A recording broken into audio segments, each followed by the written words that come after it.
तो आप अपने आप को भी सुधार लोगे। अपने घर में कहीं आप 2-4 जगह लगा दो पोस्टर, देख लो, आप लोग सुधर जाओगे। कहोगे नहीं यार, ये परमात्मा जब हमें देख रहा है तो थोड़ा सावधानी से काम करना पड़ेगा। ऐसा कार्य नहीं करना है कि जिससे हमें हमारा पाप हो जाए। परमात्मा पूछे कि मैं देख रहा था तू ये काम कर रहा था, दूसरों की नज़र में तुम चोरी कर रहे थे, परंतु मैं तो देख रहा था तुम गलत काम कर रहे हो, है कि नहीं? तो ईश्वर प्रणिधान में सबसे पहले एक विषय आता है सर्वज्ञता का। सर्वज्ञता मतलब सर्वव्यापक का, तो मतलब सब जगह व्याप्त है, सर्वव्यापक है। तो सर्वव्यापक मैंने शब्द बोला था, सर्वज्ञ हो गया। तो सर्वव्यापक मतलब सब जगह परमात्मा व्याप्त है, यह ध्यान देना है। और वहाँ पे थर्ड आई, तीसरा कैमरा देखिएगा कि कैमरा लगा हुआ है, वो रिकॉर्डिंग कर रहा है। ये भाव बना के रखिएगा। यह है ईश्वर प्रणिधान, यही ईश्वर प्रणिधान है। जिस व्यक्ति को हर काम करते हुए ख्याल रहे कि परमात्मा देख रहा है। ठीक है। एक महिला थी, तो वह तीर्थ स्थान पे गई थी तीर्थ करने के लिए। उसका पति भी था, तो दोनों पति पत्नी गए थे, जीवन का अंतिम समय था और समय बिता लिया था उन्होंने, और गए थे तीर्थ पे। तो उनको किसी होटल में, बहुत अच्छा होटल मिल गया, उस होटल में रुके। तो बड़ी गर्मी हो रही थी, तो उनको उसके पति ने कहा कि मैं जा रहा हूँ नहा करके। तो कपड़ा वपड़ा बाहर खोलने लगा, तो उसकी वाइफ ने कहा कि अरे कपड़े पहन के जाओ, नंगे नहीं नहाते। भारतीय लोग तो ऐसे होते हैं ना कि कोई ना कोई तो कपड़ा पहन के नहाता ही है। घर में भी हो तो भारत के लोग ऐसा है कि कपड़े पहन ही के नहाते हैं, चाहे कितना 5 स्टार होटल मिल जाए उनको, तभी भी कपड़े पहन के नहाते हैं। ठीक है। तो वो दंपति जो पुरुष था उसने सोचा कि नहीं नहीं, आज कपड़ा निकाल के नहाते हैं, कौन, यहाँ तो कोई है ही नहीं, फैमिली परिवार है ही नहीं। तो उसकी स्त्री ने कहा सावधान हो जाइए, परमात्मा देख रहा है।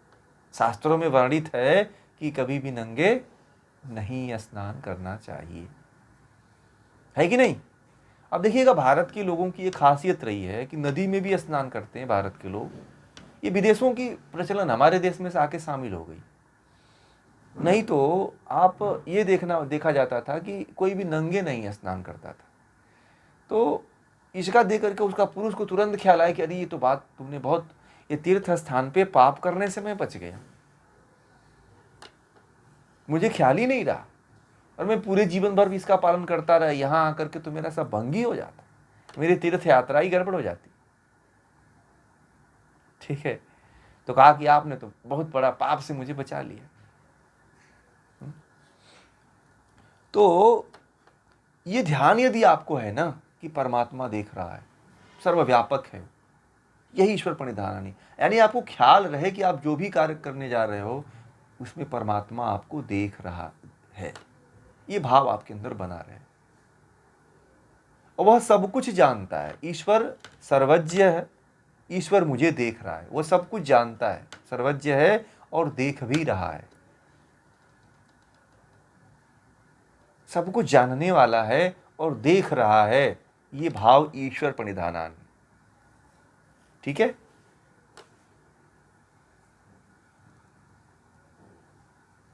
और ये भावना जब जिसके अंदर आ जाती है, इस भावना को देख करके जो अपने जीवन में कार्य करता है, जो अपने जीवन को जो है समर्पित करता है, वही व्यक्ति ईश्वर प्रणिधान कर पाता है। ईश्वर प्रणिधान एक तरह से अनन्य भक्ति है। नोट कर लीजिएगा, ईश्वर प्रणिधान क्या है? ईश्वर प्रणिधान जो है एक तरह से ईश्वर की अनन्य भक्ति कही जाती है।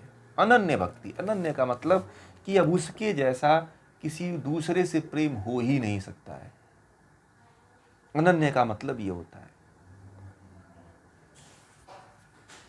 इसमें क्या होता है, इसका दूसरा पॉइंट ये है कि मन, वाणी और शरीर से जितनी भी आप चेष्टा करते हैं, उन सभी क्रियाओं को ईश्वर के प्रति समर्पित कर देना, ये होता है अनन्य भाव। मन से, वाणी से और शरीर से जो भी कर्म आप करते हो ईश्वर को समर्पित कर दीजिए कि हे ईश्वर, ये कर्म मैं तेरे लिए ही कर रहा हूं। निष्काम भाव, समर्पण का मतलब क्या? निष्काम भाव, कि मैं तेरे लिए कर रहा हूं, मैं अपने लिए या अपने स्वार्थ की या अपने कामना की पूर्ति के लिए नहीं कर रहा हूं। जब आप लोगों के भीतर ये जब ज्ञान हो जाएगा, जब यह चीज आप लोगों के भीतर आने लग जाएगी, तब आप ईश्वर प्रणिधान आपके भीतर घटित होने लगेगा। और कोई भी लौकिक फल नहीं चाहना। कर्म, कोई भी कर्म करते हो आप, समर्पण कर दो और कोई फल की इच्छा मत रखो। और दूसरा चीज, शरीर, इंद्रियां, मन, धन, संपत्ति आदि जितने भी पदार्थ हैं उसको उसका मान करके उसको समर्पित कर देना, ये भी ईश्वर प्रणिधान है। नोट कर लीजिएगा, क्या क्या? शरीर, इंद्रियां, धन, मन, संपत्ति, जो भी आपके पास संपत्ति है, जो भी आपके पास घर, बंगले, गाड़ी, रुपया, पैसा, जेवर, जेवरात, हीरे, मोती, माणिक्य, है ना, वो सभी जो है क्या है, वो समस्त पदार्थों को उसका मान कर, किसका? ईश्वर का, परमात्मा का मान करके उसको समर्पित कर देना, ये ईश्वर प्रणिधान है। ये बहुत महत्वपूर्ण पॉइंट बता रहा हूं, इसको नोट कर लीजिएगा आप लोग, तभी कुछ कर पाओगे। फिर उसी के आज्ञा अनुसार सभी पदार्थों का प्रयोग करना। जो भी परमात्मा ने आपको दिया है वह ईश्वर की आज्ञा के अनुसार उन सभी पदार्थों का जीवन में उपयोग करना, यह ईश्वर प्रणिधान है।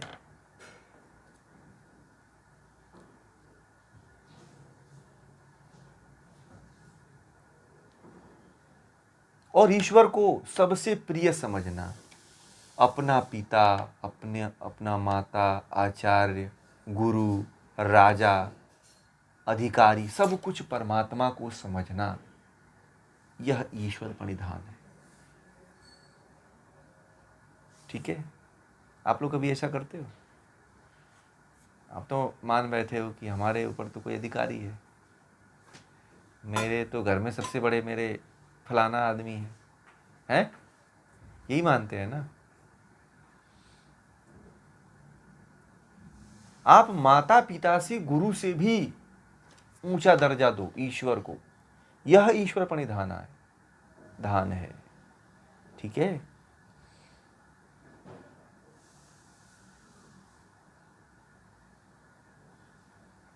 और शब्द प्रमाण मतलब आगम प्रमाण, जितने भी हमारे ऋषि मुनि, गुरु, आचार्य, देवी, आपके गुरु जो भी आपको बताते हैं, उस आचार्य, गुरु या शास्त्रों की बातों को मान करके उस ईश्वर को के प्रति श्रद्धा रखना, समर्पण रखना, यही ईश्वर प्रणिधान है। और अर्थ सहित ओम का जप करना, अर्थ सहित ओम का जप करना ईश्वर प्रणिधान है। कितने तरह का ईश्वर प्रणिधान आपको बता दिया? 5, 6, 7, 8 तरह का बता दिया। ठीक है? और ये 3 जो क्रिया योग के साधन हैं, इसका उपयोग करके यदि कोई साधना करता है तो निश्चित रूप से वह मुक्त हो जाता है, परमात्मा को प्राप्त कर लेता है। ठीक है? समझ में आ गई बातें? तो क्रिया योग का अभ्यास करेंगे ना आप लोग। इतनी गहराई से मैंने आप लोगों को इन तीनों के बारे में बता दिया, तप, स्वाध्याय और ईश्वर प्रणिधान। अनन्य प्रेम होना चाहिए। परमात्मा के सिवा दुनिया में और कोई आपका प्रिय होना भी नहीं चाहिए। परमात्मा के सिवा और आपका कोई साथी, कोई मित्र, कोई दोस्त, कोई सगा, कोई संबंधी नहीं होना चाहिए। यह है ईश्वर प्रणिधान। हम लोग बहुत बड़ी भूल ये कर देते हैं कि हम परमात्मा को जानते तो हैं कि ये परमात्मा है, परंतु परमात्मा का हम चाहे सही काम हो, चाहे अच्छा काम हो, चाहे बुरा काम हो, बुरे में तो थोड़ा याद करते हैं जब बुरा होता है, तो जब अच्छा होता है, जब अच्छी परिस्थिति में होती हैं, तो परमात्मा को हम लोग पूछते भी नहीं हैं। अपने आस पड़ोस में फोन लगा करके पूछ लेते हैं कि अरे हमारे पार्टी आओगे कि नहीं आओगे। कभी परमात्मा को इनवाइट किया आप लोग? बताइए। अपनी बर्थडे पार्टी में, मैरिज एनिवर्सरी में, शादी में, विवाह में कभी परमात्मा को इनविटेशन कौन कौन लोग भेजते हैं? कोई भेजे हैं परमात्मा को?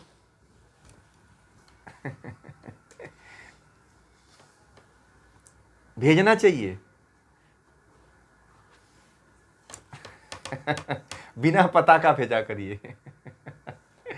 जिसका कोई पता नहीं है उसी को मान करके बस आपको पता होना चाहिए कि मैं परमात्मा को भेज रहा हूं।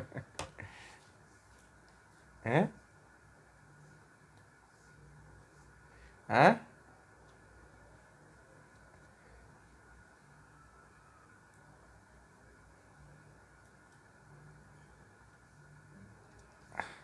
आपने आपने भावना कर लिया ना कि एक, जैसे मान लीजिए कि आपने कार्ड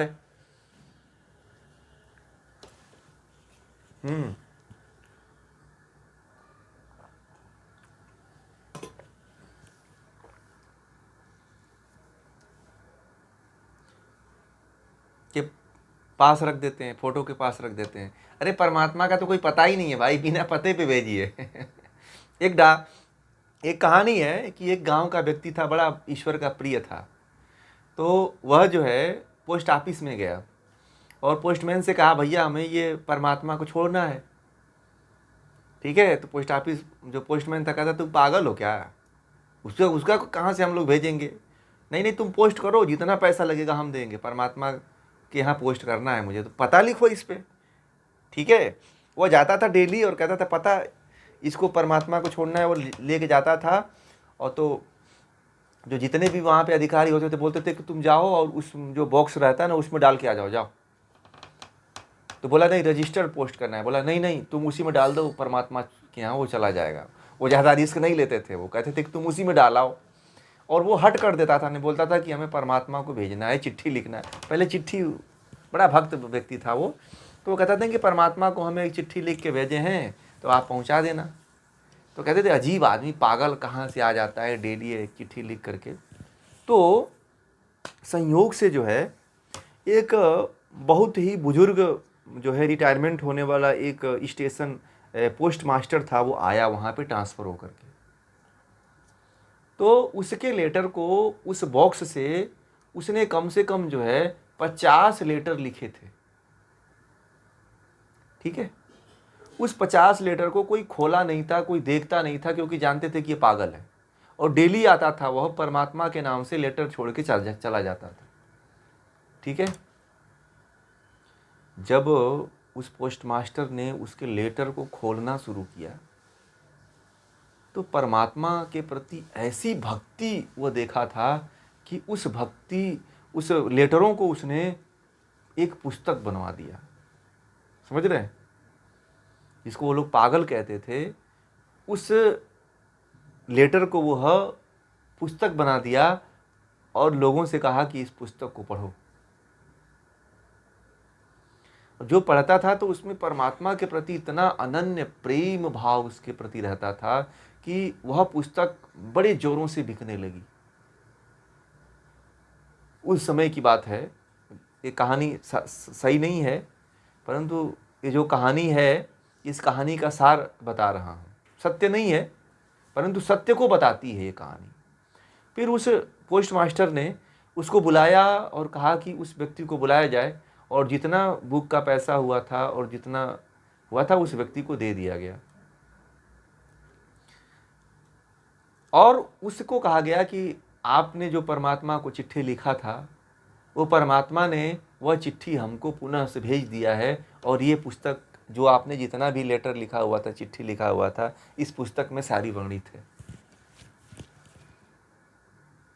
ठीक है, तो सब रिकॉर्ड होता है। आप लोग परमात्मा का कार्य करके तो देखो, परमात्मा कहीं न कहीं से आप लोगों का ऐसा कार्य करवा देता है कि जिसकी आपको कल्पना तक नहीं होती। ठीक है, इतना अच्छा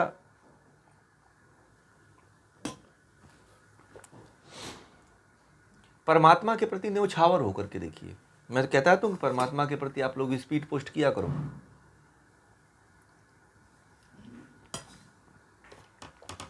तो देखो फिर कैसे आप परमात्मा तक पहुंचते हो आप लोग।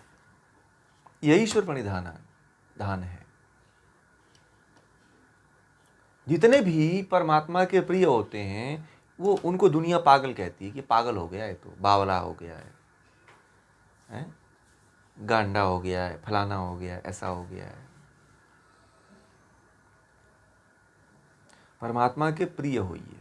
दुनिया के प्रिय होने से दुनिया मिलती है, परमात्मा को के प्रिय होंगे तो परमात्मा मिलेगा। ठीक है।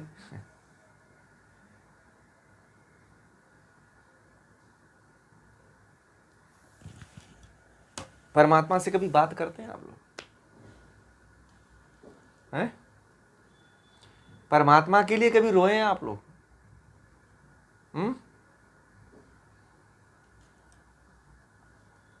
परमात्मा के लिए रोए हैं आप लोग?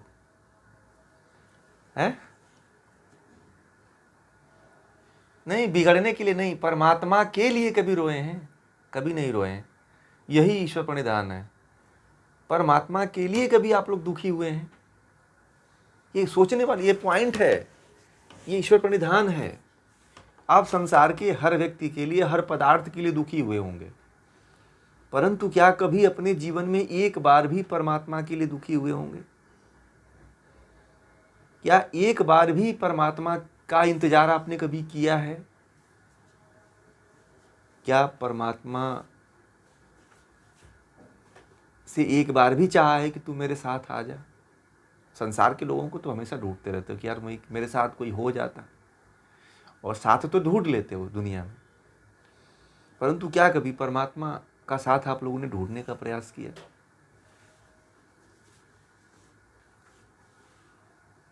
अभी गलती किसकी है? हमें पता ही नहीं है कि हमें भी परमात्मा की कमी होनी चाहिए।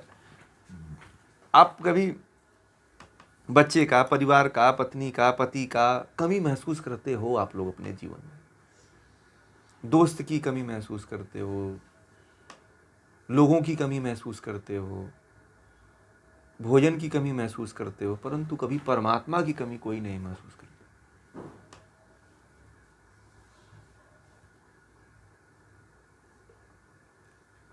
बात है कि नहीं बताइए? इन बातों में दम है कि नहीं है? है? ये बहुत बड़ा फॉल्ट है भाई। हम कहते हैं कि ईश्वर हमें मिल जाए, कैसे मिलेगा भाई? आपके जीवन में परमात्मा का कोई स्थान है क्या? बताइए आप लोग। अगर कहीं सुई के नोक के बराबर भी यदि आपके जीवन में परमात्मा के प्रति कहीं स्थान होता, तो परमात्मा जरूर मिल जाता, परंतु परमात्मा के लिए आपके जीवन में सुई के नोक के बराबर भी कहीं स्थान नहीं है। आप चाहते हो कि परमात्मा के जीवन में मेरे स्थान में परमात्मा मुझे मिल जाए, परंतु आप कभी देते हो अपने जीवन में स्थान? नहीं देते हो भाई। आपके पास जो समय है, क्या उस समय में पूरी दुनिया को समय दे देते हो? परंतु समय तो आप लोग दे रहे हो। मैं तो कहूंगा ये तो देते हो आप लोग। 1 घंटा जो समय दे रहे हो आप लोग, ये परमात्मा के लिए ही दे रहे हो आप लोग। ये एक पॉइंट आप लोगों का है कि आप लोग कम से कम मोक्ष ज्ञान आप सीख रहे हो। परमात्मा के बारे में जो ये कुछ 2-4 बातें सुना, ये परमात्मा के लिए ही समय आप लोग दे रहे हो। दुनिया में कुछ मिले चाहे न मिले, परमात्मा जरूर मिलना चाहिए, ये भाव रख लीजिए। दुनिया में कुछ हो चाहे ना हो, पर परमात्मा से मिलन जरूर हो। संसार में सब कुछ छोड़ के जाना है, कुछ भी नहीं साथ जाने वाला है। संसार की हर वस्तु को छोड़ करके जाना है, संसार के हर पदार्थ को छोड़ करके जाना है। संसार में जिस शरीर में हम हैं, उस शरीर को भी छोड़ के जाना है। जिस शरीर को हम अपना कहते हैं, बड़े ताव से मूंछ फेरते रहते हैं कि ये मेरी शरीर है, मेरे अंग हैं, मेरे हाथ हैं, मेरे पैर हैं, मेरे कपड़े हैं, मेरे आँखें हैं, मेरे हाथ नाक है, कान है, वो भी, उसको भी छोड़ना पड़ता है। ये परमात्मा की अद्भुत अद्भुत लीला चमत्कार नहीं दिखता आपको कि इसमें रहो और इसको छोड़ के चले जाओ? ये कहाँ का न्याय है? हम अपने होते हुए परमात्मा को नहीं होने देते हैं, इसीलिए परमात्मा के हो ही नहीं पाते हैं।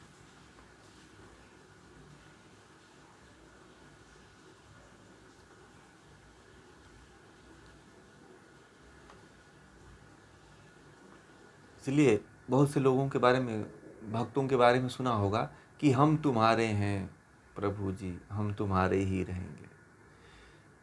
ठीक है, मतलब ईश्वर के प्रति अपने आप को समर्पित कर दीजिए। ईश्वर के प्रति अपने आप को उड़ेल के रख दीजिए। ईश्वर को ही सब कुछ मानिए।